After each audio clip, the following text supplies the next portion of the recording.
So tonight, what we're going to do is we're going to talk about souls. This is a topic that I think we talked about back when I was in Ratio a couple of times. And I was asking Voss, and it sounds like there's not a specific question that this group has about souls. So I've tried to create a presentation for you guys that will kind of be like a tour around the topic and just give some space for maybe some questions to arise that you might have, give you some stuff to think about on a variety of different levels. So just starting off with a little bit about me, as Voss has already said, I'm doing a PhD in clinical psychology.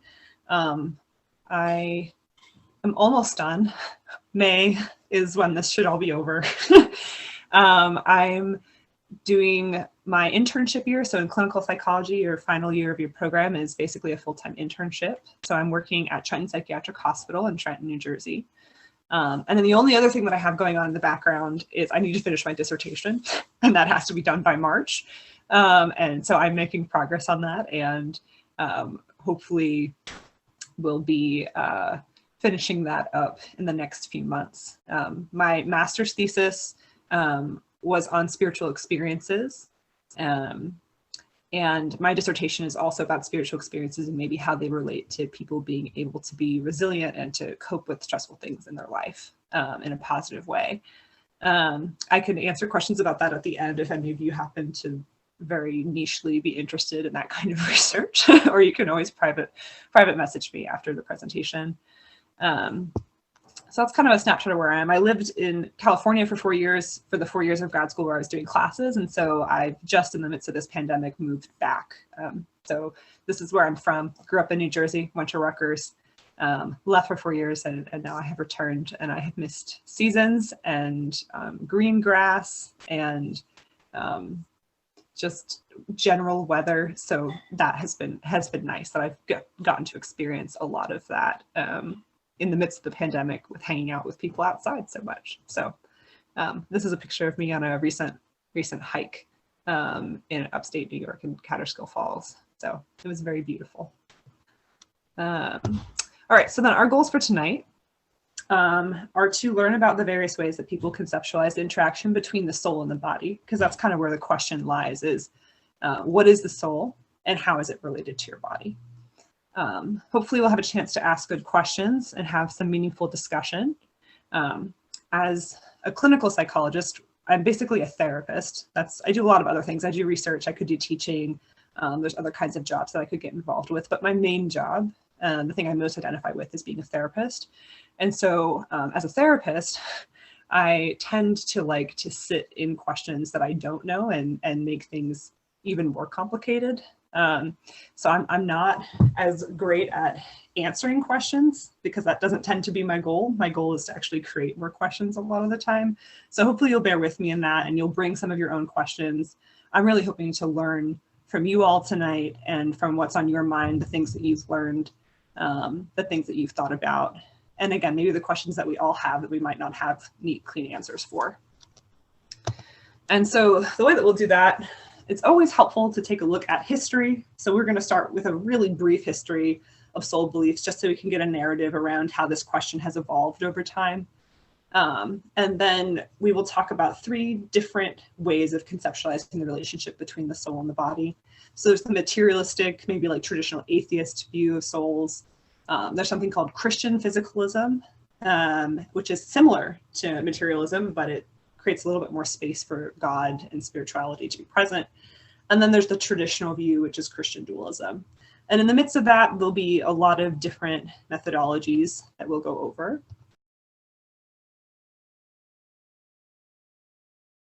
So just a brief stop about epistemology. So I'm not a philosophy major, so that's why I asked earlier if anybody here what their majors were. I definitely have some stuff that I've borrowed from philosophy in this presentation, but I'm not a philosophy major, so I might get some of that stuff not as nuanced as someone who studies philosophy might get it.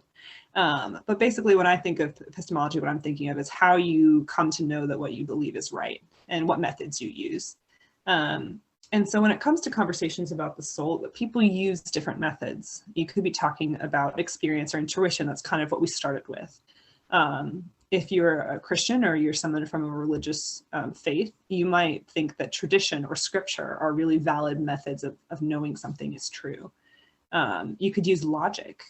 You could think that like philosophy and logic and well-reasoned thinking is a good way to know what beliefs are true.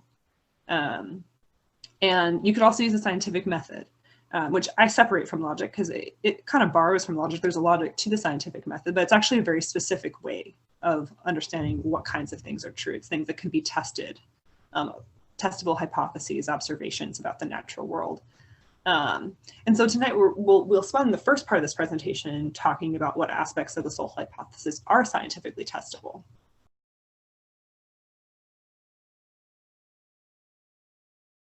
But first, let's just do our brief history. And so there's the timeline of soul beliefs. Like I said, this is really rough. It's just to kind of give us a general narrative. So soul beliefs are ubiquitous. They pop up in every culture throughout all of time. And in the beginning, rough beginning, meaning, you know, in Northern Asia or Northern Europe and India, Native Americans, long ago in history, there was an idea of free souls, and that was different than your body soul. Your body soul was stuck with your body. Your free soul could leave your body and go into dreams and other states of consciousness. There were other kinds of souls. So there wasn't this idea that there's you and then there's your one soul. And you guys were even getting at that with your intuitions and your thoughts. I can tell that some of you have maybe wrestled through passages of scripture that talk about soul and spirit. And so, you know, it didn't start off being this kind of thing where we're thinking my soul and then my body, and there are these 1-2 things that like equally match each other. There might be all sorts of different kinds of spiritual things going on in the world. And then we get to Plato, and he has this theory that the soul is a separate substance. And so the soul is a different substance than the body. And actually there's a kind of a hierarchy, and the world available to our body, our physical senses, is just a shadow of the real spiritual versions. And the real spiritual versions are better versions. And then we can kind of go forward in Christian history, and St. Augustine kind of follows that logic from Plato and puts a Christian spin on it and says that, you know, the body is bad and it's temporal, it's sinful, and then the essential me is the spiritual me, and that's the one that's better. And maybe even some of you who grew up Christian or are really familiar with the Bible can even hear some Bible verses that can kind of go along well with that. And then the kind of gets interesting when we get to Rene Descartes. So he's the one that's famous for saying, "I think, therefore I am." And we'll talk a little bit more about the context that he was in I think a slide or two. But when people were trying to test the hypothesis that people had souls, what they were trying to do is figure out exactly what it was that the soul did. So, you know, is it the thing that makes my body alive? And then you kind of test what things make people not alive, and you realize, well, the blood is pumping and my lungs are giving me air. And so those things may be part of what animate my body. And so he's trying to figure out, okay, what is this essential thing that the soul is? And so he comes to the conclusion that it must be the thinking substance. And that's how this question then gets kicked into psychology, right? What is the part of me that helps me to think? And again, things continue from that line down to different versions of the hypothesis of what is it that the soul does, so that we can then try and test that. He's kind of around the time that vein of thinking begins.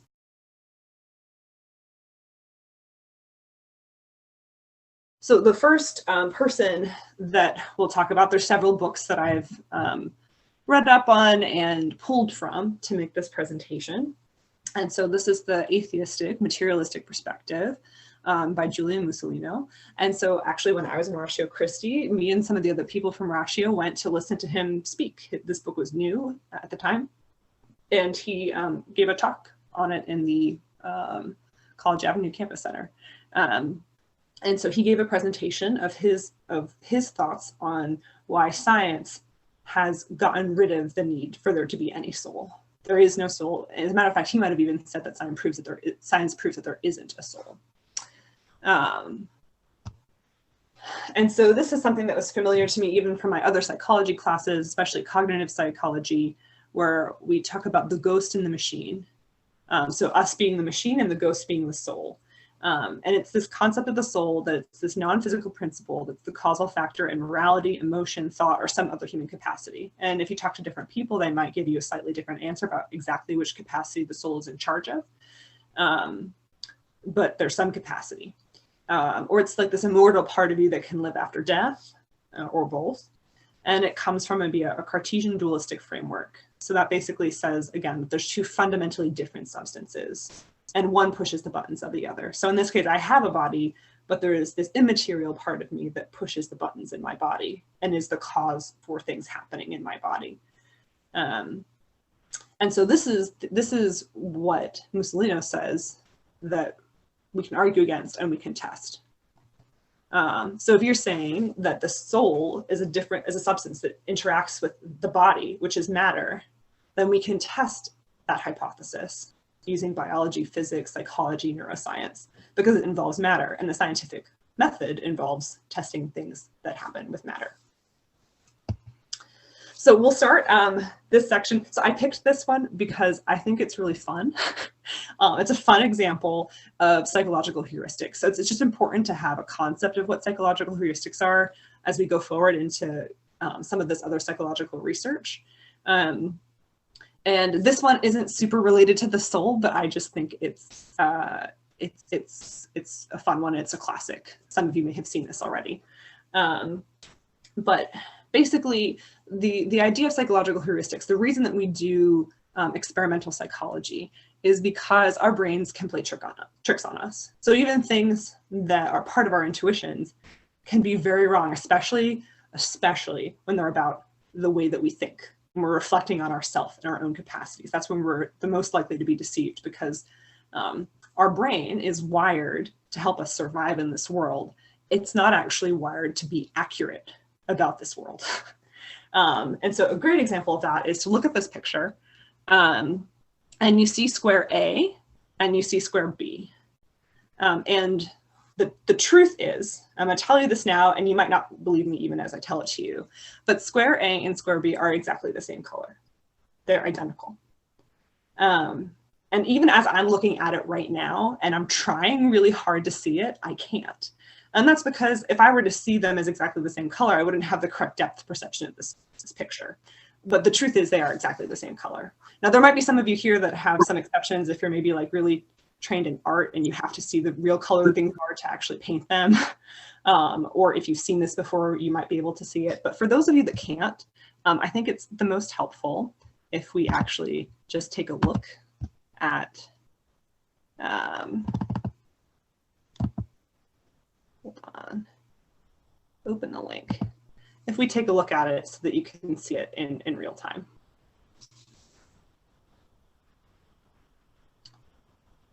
So if you see that, that's exactly the same color. And then the more that they're filled in, the harder it is to see how they are different. I'll just let you see it a couple more times in case some of you, need a chance to take it in, because I definitely did the first time that I saw it. And again, even as I'm seeing it over and over again, it's the color of B feels like it changes every time as soon as you put the squares around it. But you can definitely, if you had a paper copy of this, it's not a trick of like the computer or the animation. If you were to be able to like put your hands over all the squares, you would see that they're the same. Yeah, so that's an example of psychological heuristics. And that again illustrates for us that what we think intuitively about ourselves is not always true. So then we go through maybe some of the capacities that people think that the soul has, and some psychology experiments that maybe cast some doubt on that. So if people were to say, okay, the soul is the immaterial part of me that makes my decisions. Maybe my brain takes in the information and allows me to process it in some way, but the part of me that actually makes the decision is that conscious part of me, because I can sit here and I can think, okay, I want to go make a cup of coffee. And I thought about that, and that conscious experience is that immaterial part of me, and that's how I made that decision. And so there's a really famous experiment called the Libet experiment. And the setup is basically this. There's a participant. You can see him in this picture. He is hooked up to an EEG to monitor his brain. And and he's looking at a screen with this like little marble type thing that is spinning around on a clock. And so he is also holding a little button, and whenever he presses the button, the marble stops. So we're monitoring his brain while he's looking at the spinning marble. He chooses when it stops, and he also tells us at what time he made that decision. So the second that he makes the decision, he sees that on the clock, and at the same time, presumably, he's pressing that button because he's made the decision for the marble to stop. And I guess there's probably also something hooked up to his hands. So the results of this experiment are as follows. At about 0.15 seconds before he makes the decision, and he's conscious of making the decision, his finger muscles start to flex. He makes the decision in 0.15 seconds before his finger muscles start to flex. So he makes the decision and then his fingers flex. And that makes sense, right? You decide and then your finger moves. But at 0.55 seconds prior to the flex, the muscles in his finger start to ramp up for the flex. And so that means that his fingers are actually already preparing to carry out a decision he hasn't already made. And this isn't true if he hasn't made the decision. It's not that they're always just ramped up and ready to go. It's definitely related to him choosing to press stop. But that decision for him pressing stop happens, I guess we're talking in seconds, so it feels short, but it's exponentially larger than when he actually thinks that he made the decision. And so this is often talked about in terms of free will, when we think like, oh, is my will free? Do I just sit there and think and choose? And you have to kind of wrestle with the fact that your body is already geared up to make a decision that you haven't made yet. So, as a side note, in that conversation, which is not a conversation we're having right now, but there is actually a point of no return for the action. So your finger might get ready to press the button. And you might decide to press the button at 0.15, but you actually have until 0.05 to say, I changed my mind, I don't want to do it. And so some people talk about not having a free will, but having a free won't. There's not a lot of evidence that you're completely free in the choices that you make to do all the time, but there's maybe more evidence that you might have the capacity to say no. And if that's confusing, feel free to ask me about it later. It's not really the main point of the presentation, but I just thought I'd include that in there since the lipid experiment is pretty important in the free will conversation. So all that to say, there is a biology in your brain to you making decisions. And so it's not very straightforward to say like, oh, this part of me that I'm aware of, that I can think of, that I'm conscious of, makes these decisions and is my soul. And you could definitely poke at that logic. You could say maybe my soul isn't a conscious part of me, and we could talk about that. I'd love to hear if that's what some of you think. But if you're kind of equating that consciousness, that sense of self that you're aware of to your soul, then that doesn't quite make sense given the findings from this study. And to just kind of further deepen that, there's a book called Thinking Fast and Slow, and the author, Daniel Kahneman,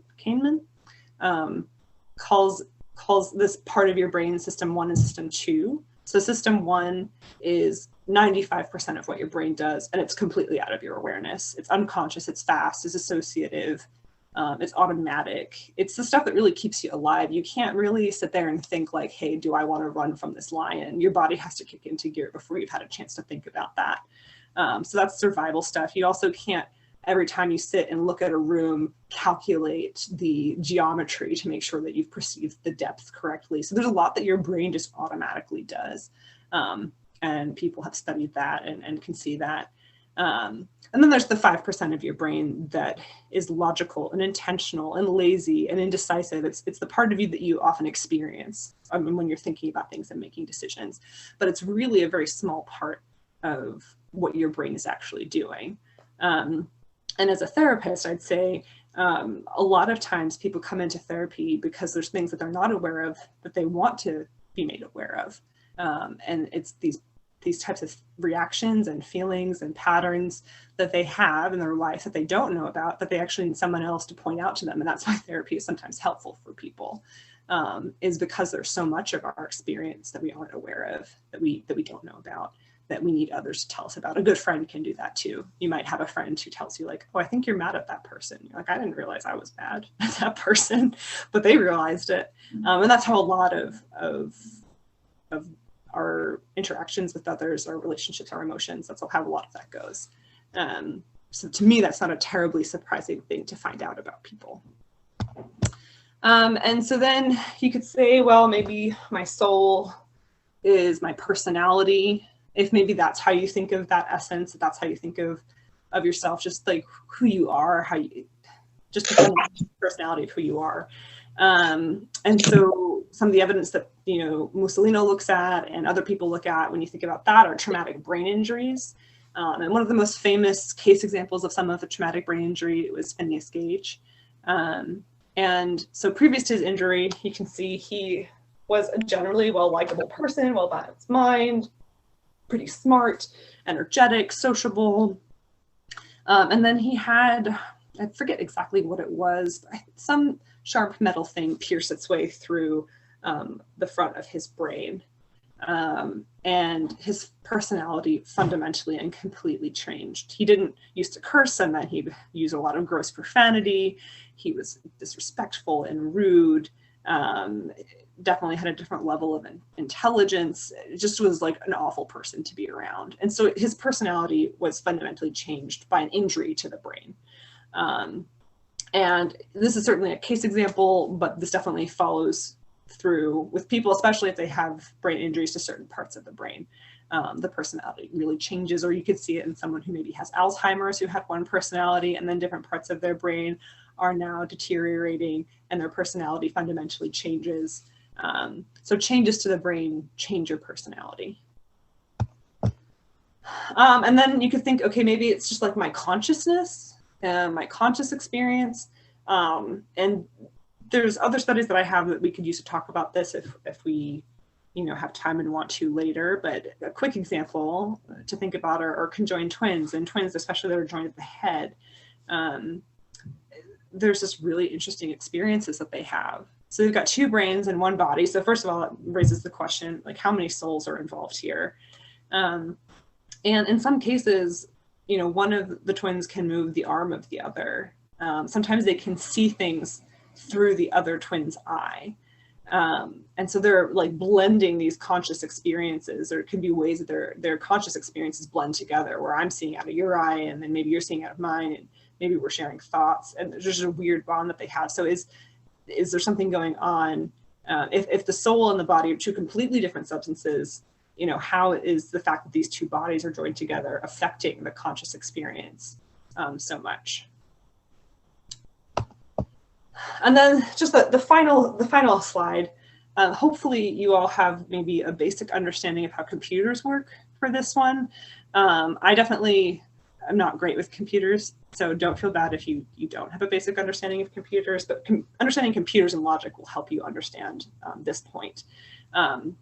So in cognitive psychology, they talked about how your brain is a Turing machine. A Turing machine, I think, is a word to describe a type of computer. But you probably know that computers operate on a code using zeros and ones, and everything that a computer can do, all of the videos and calculations and pictures and social media that exists on computers is coded just using zeros and ones. And that's because zeros and ones are used to basically be input into various logical algorithmic statements. So if this, then yes, if that, then no. And if you make that really complicated, then you can kind of express almost anything, it seems. And so there's a question that came up about human brains, and that's, does it work like a Turing machine? Does it work on, basically, could I express it in a set of logical statements, everything that your brain does? And the brain is made up of tiny units called neurons. They're a specific type of cell, and they fire, and that's how brain activity happens. And so the real crux of the question was, do they fire in like a gradiated sort of way, like fire 50% or 75%, depending on how much electricity is going through them? Or do they wait and either fire or not fire? So is it either a yes or a no, or could you just get like 50% of the fire or 75% of the fire? And so as they've studied neurons, they've found out actually that neurons either fire or they don't. They gain up a bunch of charge, and then once they hit a certain threshold, they fire. And if they don't hit that threshold, they don't. And so the basic finding from that is just that we could, if we had the capacity and the time and the correct scientific method to get out this information, we could completely map out a human brain and everything that it does, which doesn't leave a lot of space for maybe a different substance like a soul pushing the buttons, because it either fires or it doesn't. So again, that might be a little confusing, and when we get to the question section, you can feel free to ask more if there's something about that you didn't understand. But the bottom line is that, again, the brain exists in a way that neurons fire or they don't, and that means that we could express everything the brain does in a set of logical statements. And that's where people can kind of get into this fun thing with artificial intelligence too, of like, could we load brains into a computer? And like hypothetically, the answer to that would be yes.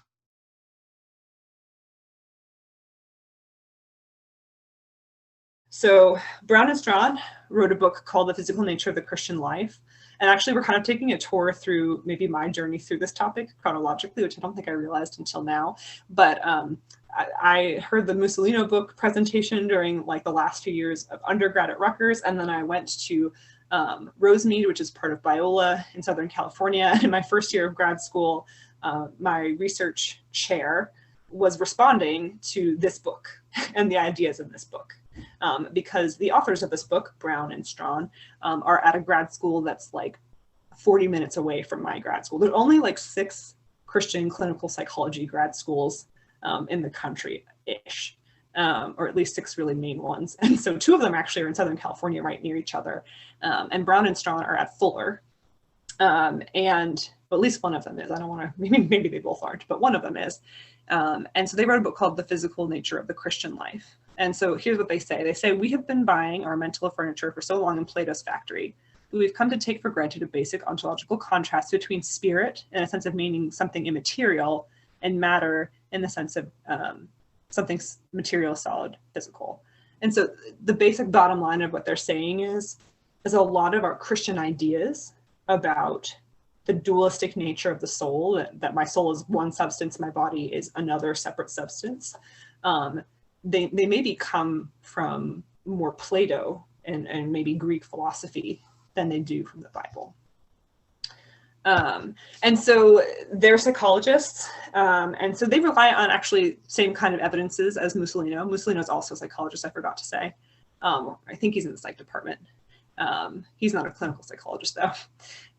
But Brown and Strawn look at the same kinds of evidence. So we'll kind of go over it again, filling in some of the blanks. I heard some of you talk about this even in your comments. But if we say the soul is our ability to be rational, then I can tell you that there are people that have thought disorders and developmental disabilities and traumatic brain injuries. And if we just study brains and look at them, we can see that there are physical differences in the brains of people who have thought disorders and developmental disabilities and TBIs. And so that's not a good hypothesis for what the soul is. And we can even say, I like this answer even better than the other ones, that maybe it's our capacity to be relational with one another. I like that answer more. I don't know if it's the answer because of this evidence. There's disorders that people have in their brain, and again, physical differences in the brain that you could observe and see on a scan, where your capacity to be social and to attach to others is impaired. So that's autism, that's antisocial personality disorder, that's schizophrenia. And I've worked with people who have these disorders, and I can tell you that ability for sure is impaired. It's just not there. You can't create it. It's not present. I still think that means that I don't think that means that they're not valuable human beings. And I don't think that means they don't have a soul. So I can't really say that's what a soul is for that reason. And then you could say, well, it's our capacity to be moral. Maybe we have more sophisticated or unique type of morality compared to animals, compared to non-material things, or non-living things. But then there's disorders in the brain that we can study that kind of come down to biology. Not all of mental health is pure biology, but there are some things that come down to pure biology. And antisocial personality disorder, that's another word for like someone who the media would call like a sociopath. You know, there are biological differences in the brain where there's just a lack of capacity to understand morality. It's just not there. And there's different ways of thinking about how that came about, but it looks like at least half of the people that have antisocial personality disorder, or a good chunk of them, have it as a biological thing, something they're born with. Some people can become antisocial through really awful experiences in their life, but some people are just born that way. And you can kind of study people's morality by doing brain imaging during moral dilemmas. And we can even see that other animals, like chimpanzees, have a sense of morality. So, you know, you might say chimpanzees have souls. You might say that just because we can look at the brain imaging doesn't mean that the soul isn't doing it. Those are all valid points. But it's clearly just not as simple as saying my morality is nowhere in my brain and my soul just pushes those buttons. And then this one was one that I held on to for a while in undergrad, because for me, you know, I kind of asked you guys how you feel about the brain being completely mapped out. I was kind of ambivalent about it as an undergrad. It did feel intimidating to me because I did always think that the soul was pushing some sort of button inside of me. So at the very, very end of it for me, I thought, okay, well, at least my spiritual experiences, my experience of God, you couldn't map that out. But what's really cool is my dissertation and master's thesis are both on spiritual experiences, and some of the research that people have done on spiritual experiences involves people taking psilocybin, which is basically mushrooms, and it can chemically create a lot of the same exact sensations that someone has when they're having a pretty classic spiritual experience. And you might say that there's all sorts of different spiritual experiences and they all feel different. And I would say I agree with that, but it's at least true that there is certain like hallmark spiritual experience is that people have, like feeling the presence of God. There's an experiment I saw a video for that I couldn't find for this, but I think they hooked someone up and were able to give a light shock to a certain part of someone's brain. I believe it was the parietal lobe.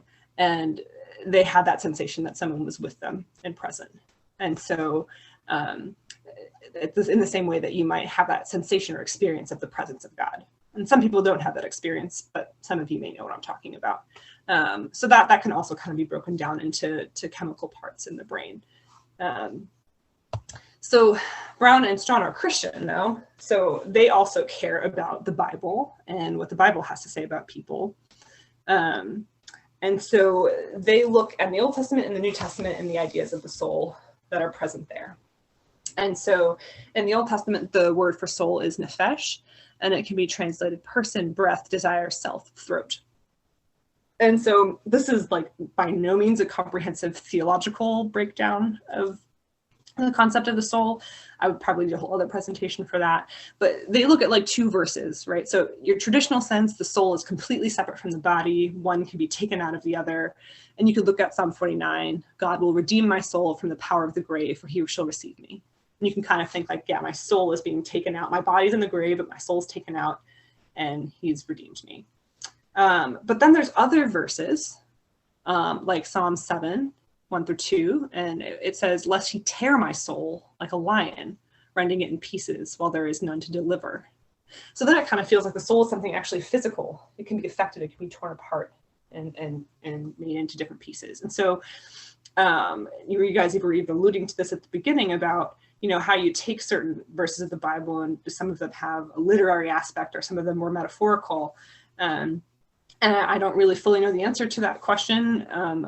But I think these kinds of verses at least leave room for the question to be asked and for the discussion to be had, especially when we think about how a lot of people from the Jewish faith don't have the same kind of beliefs about the afterlife. And even in the Bible, we can see that around the time that Jesus came on the scene, there were entire groups of Jews that didn't believe that the soul was going to exist in some immaterial way into an afterlife. They believed that people just died. And so that belief seems to be compatible with at least the way that large groups of people have understood the Old Testament. But then that brings us to an important part of the New Testament, because we also believe that Jesus has given us a better understanding or the most accurate understanding of the Bible. And so for me, when it comes to the New Testament, the thing that I think about is how important resurrection is. So Jesus, when he's resurrected, says, look at my hands and feet. It's I myself. Touch me and see. A ghost, which would be another word for a disembodied soul, does not have flesh and bones as you see I have. And Jesus seems to really be identifying that it's him. And partly it's him because he's embodied. And so the idea of resurrection is so important. And you maybe asked the question earlier, one of you asked the question earlier, like, well, if my brain stops working, what is there left of me? And I think there's still a lot of space in the New Testament for there to be a discussion about maybe the soul being something immaterial. But even if you don't believe that it's like a separate, unique substance that exists all by itself, you can at least hold to the idea that the Bible does have a vision where your brain is going to start working again. Your body might be different, but it seems like Jesus has at least a recognizable body. It can walk through walls, so there's some questions there, but it is a body. And, so then we can look at some of the other verses in the New Testament because, this is maybe a different way of conceptualizing what the New Testament is saying. And so we can look at the verses about Paul and you can go, well, Paul says my body is like an earthly tent and I can't wait to get out of this earthly tent and be with the Lord. But when we look at 2 Corinthians 5:1, we can see that Paul, if the tent is my body and the real me is my soul and it's a different substance and I'm leaving that tent, that Paul actually doesn't say that we just leave the tent and go wander around by ourselves. It says, for if we know the earthly tent we live in is destroyed, we have a building from God, an eternal house in heaven, not built by human hands. So there's a replacement. There's maybe a glorifiedness to the body, a more permanent body. And that's maybe part of the vision of resurrection that happens. So that maybe a full body experience. And then one other thought too is, speaking to maybe St. Augustine's idea that the body is bad or sinful and we need to get rid of it to be our more true spiritual selves. I'm probably butchering the way he put that because he's so much more intelligent than the way I just summarized that. So I don't want to be unfair to him. But there's a lot of Christians that have the idea of like my body is the bad part and the enemy and my spirit is the good part and the part that's going to exist after this. When we see people talking about that, they're talking about the flesh. There's plenty of examples of that. And the flesh is a word in Greek that means sarx. And so one of the Bible teachers that I really like to listen to goes into maybe a good replacement word to use for sarx, flesh, is maybe your more animal instincts. So it's not your body as a wholesale thing, but maybe the parts of you that are, the parts of you that are prone to overeating, the parts of you that are prone to, doing things that are impulsively selfish, that feel more animal, that feel less like, oh, I thought that through. I made a decision out of love or out of following God. It's that part. So it doesn't have to be the body as a whole, but maybe the aspects to your body that aren't in line with God's will, the sinful parts of your body. But that doesn't mean the whole body is sinful. I don't know if that makes sense, the distinction. But I think if you can sit with that and it does make sense as something separate.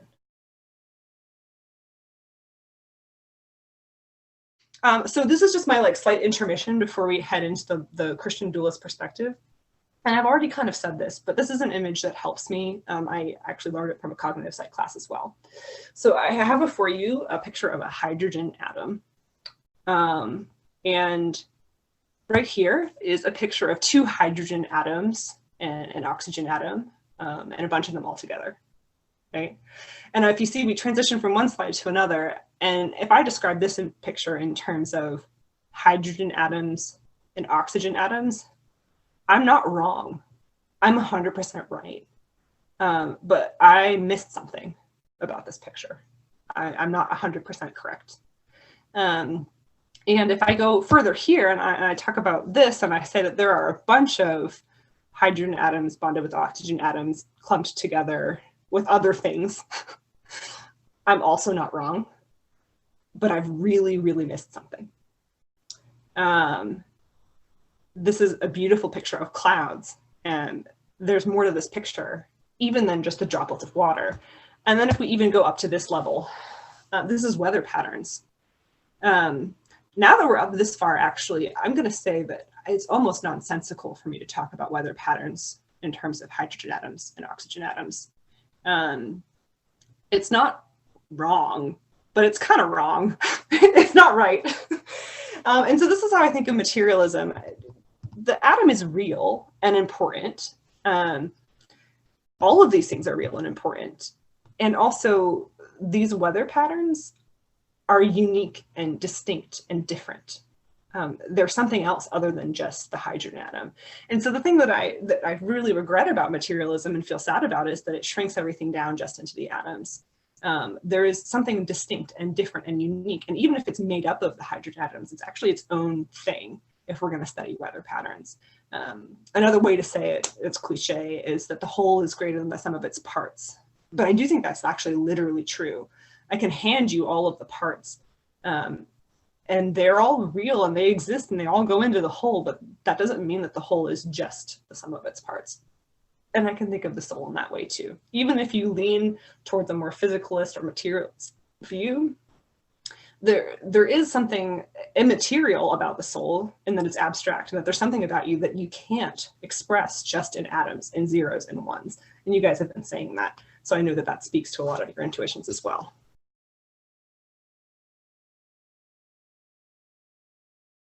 So we're going to end with J.P. Moreland. He's at Biola, and he's actually friends with my master's thesis chair, and he's philosophy. So this is where this is not my field. So forgive me as I butcher some of this stuff. But J.P. Moreland makes a philosophical argument for why your soul is not the same thing as just your brain and body. So we need some like philosophy vocabulary. So one thing I've learned about philosophy is that we always have to define every basic word before we start talking, because otherwise things get really out of hand really quick. So we all be on the same page. So philosophy has this, well, J.P. Moreland at least has this distinction between whether the soul is a property thing or a substance thing. So now we're just going to go into the details of what properties are, what substances are. So properties are things that are extant reality or existent in reality, which I think is such a great definition. They're things that exist, but I think examples are more helpful if you're not familiar with the material. It's new to you. So like brown is a property, tall is a property, painfulness is a property, triangularity is a property. Kind of adjectives, it seems like, are mostly properties. And now there are things that can have properties, like a leaf could be brown, but a leaf isn't a property. The brown is the property. So hopefully you're all tracking with me right now. And now with properties, important things to know, they can have degrees or they cannot. So for example, the property of being loving has degrees. You could be less loving, you could be more loving, you could be the most loving, you could be the least loving. But some properties don't have degrees. So being prime is a property for a number, but it's either present or not. You're not slightly more prime or slightly less prime. You're either prime or you aren't. And then when we think about something like a thing that has properties, some of those properties are accidental and some of them are essential. So this is like a really controversial example, and I hope that all of you feel fired up about it. It's an accidental property of novels that they're made of paper. That means that a novel doesn't have to be made of paper. It could be on a Kindle. And let me tell you, I fiercely disagree with this, but I'm saying it for the sake of this example. Yeah, it could be a Kindle. And a Kindle doesn't have paper, but the novel is still a novel. However, there's some essential properties. So an example of essential property would be a novel has to have words, unless it's like this really weird artsy novel. But I think in that case, we could all make the argument that it really isn't a novel. It needs to have some form of words. So that would be a property that's essential for being a novel. And then another thing philosophers talk about often is something called possible worlds. So it's a concept used to talk about things that could happen in a different reality, but they don't have to be currently real. So there's a possible world where I'm a millionaire, even though currently I'm not. It could happen in a different world than this world. It's possible in some world somewhere. And then this is some just basic information about a substance. So we just talked about properties, and there are property things, meaning things that have properties. And that's kind of what makes them up. But then there's things that are substances. So substances own properties. And Moreland uses the example of a dog named Fido. So you get to look at Fido. So Fido owns the property of brownness. Brownness doesn't just exist in the world floating around. Fido has the brownness. Substances have unity and wholeness. So Fido's whole is ontologically prior to his parts.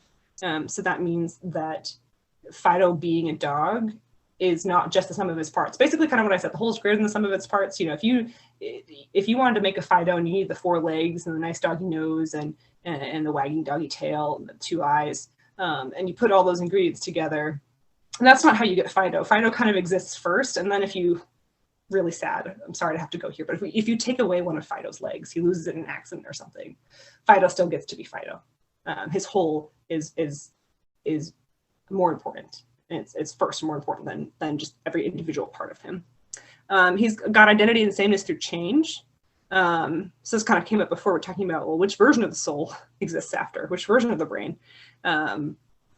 Fido has an essence that exists throughout the change. So he might start off with some properties and end with different ones. He might start off with brown fur and he might get old and it might be gray fur, but Fido is still Fido. And then his change also follows certain set of laws. And so we'd say that Fido is a dog, and that's the law that's of his change. So he was a puppy and then he grew, because that's how dogs operate. They grow. He did not become a puppy and then shrink to the size of a carrot and then become a horse. He didn't change that way. He changed in the way that dogs change, from smaller to growing bigger to then getting old, in the pattern of in the nature of a dog. So he's got unity of the natural kind. So there's a set of properties that are essential. We talk about essential properties. There's essential properties for a dog. Fido has all of them. And if he didn't, he wouldn't be a dog. So maybe it's not an essential property that dogs have 4 legs, but there might be whatever the essence of a dog is. I get tripped up here because of cognitive psychology and how people make up essential things that make dogs dogs, but we won't get tripped up here. We'll just let that be. Then final causality. So all of Fido's properties work together for the purpose of dogness. So he has these properties so that he can be a dog. So there's some philosophy, there's some maybe assumptions going on here about how things work. But yeah, he barks so that he can be dog. That's why he does it, because of his dogness. And then also we know, okay, and this is the stuffed animal slide. So if Fido's identical twin dog brother Fido was standing next to him, Fido would still be different than Fido. They just because they're exactly the same genetic makeup, they're doing exactly the same thing next to each other. One is different than the other. And the way that I can illustrate this point in a way that none of you can deny is that when you had your childhood stuffed animal and it broke and your parents tried to be sneaky and replace it with the exact same stuffed animal from the same store, you did not accept that. I know that none of you accepted that because you knew that it was a different stuffed animal. The soul of the stuffed animal was different. So yeah, just because there's 2 identical things, just because there's a clone of someone doesn't mean that they actually are the same person. They have the same genetic makeup. They might have a lot of the same parts. They might even be doing the same thing, but you know that one of them actually is different than the other. And so J.P. Moreland would say that the soul is a substance, not a property thing. There's some sort of essence about who we are. And it's in our nature. It governs how we change and move through time. We might have things that make up who we are, different properties and parts and things that could change. And maybe even some of those properties are essential to who we are. But our essence is actually what comes first. So this is J.P. Moreland. I'm like really just stealing literal script from what he said in the talk, because I feel like he can make his points better than I can. So he makes a couple of arguments with that understanding in mind. And so the first is he talks about how me or him, any of us, right, our capacities, our abilities might change. So on one day, you might be able to run 27 miles per hour. On another day, you miraculous human, you can run 40 miles an hour. And 10 days later, you might only be able to do half of that. So your abilities, they might be the kinds of things that have degrees, right? You have the ability to go faster or slower someday. You might be more or less tired. Your memory might be 100% or 50%. But you are either there or not there. You are the kind of thing that isn't 50% present. Now, you might feel like you're 50% present because you've heard people say things like, oh, I'm like not all there today. But you might be talking about capacities that you have, maybe a capacity to pay attention, a capacity to feel, a capacity to remember. Those are different properties of who you are, and they can change from time to time. But the truth is, you're either here or you're not. You're not like partially in California and a little bit in Kansas. You know, you're either here or you're not. Your brain, though, can be separated into parts and be partially present. And so he would say then that you are not your brain. Your brain's capacities can change and all of that, but if you're either here or not, then you're not your brain. He gives another example, and I apologize that this looks like piles of heroin, but basically his example involves two fine white powders, and I promise that actually in reality one of these powders is salt and the other one is flour, but I can't help what they look like. Anyway, so he says if you have two white powders next to each other and one of them is finely ground up marble and one of them is salt, and they look identical and they're just sitting there, and you know that one of these things can dissolve in water and the other one can't. Even if you haven't yet dissolved them in water, you know that because one of them could dissolve in water, at least has the capacity to dissolve in water, and one of them doesn't, you know that they're not the same thing. And so because you know that it's at least theoretically possible for your consciousness to have the capacity to exist apart from your body, you might not literally think that's true, but you can at least conceive of your consciousness outside of your body. Then that means that your consciousness can't be the same thing as your brain and body, because your brain and body can't exist outside of your body. Your brain's a part of your body, right? So your body can't exist outside of your body. It's literally logically impossible. And so they can't be the exact same thing if we're just kind of breaking it down that way. And so then the question that we've talked about, well, the brain and soul dependency, what's the relationship between the brain and the body in this view? And so this is the analogy that he gives. You say like, oh, well, I have, Alzheimer's, my memory is bad, or I have a brain injury and now my personality has changed. So he says, suppose I was in a car and I was seat belted in the driver's seat and it was locked so I couldn't get out of the driver's seat. The doors were locked. So my ability to drive around town will be dependent on whether the car worked. As long as the car worked, I can still get around town. But if something happened to the steering wheel so that it would only turn right or it wouldn't turn left, that would limit my motion. But that wouldn't prove that I was the car. And so his idea is that, yeah, there's an integral relationship. Like you can't get out of the car limits what you can express, but you aren't the same as the car. So the car could break down. Your ability to be perceived in the town that the car is driving around is limited to what the car can do, but that doesn't prove that you are actually the car.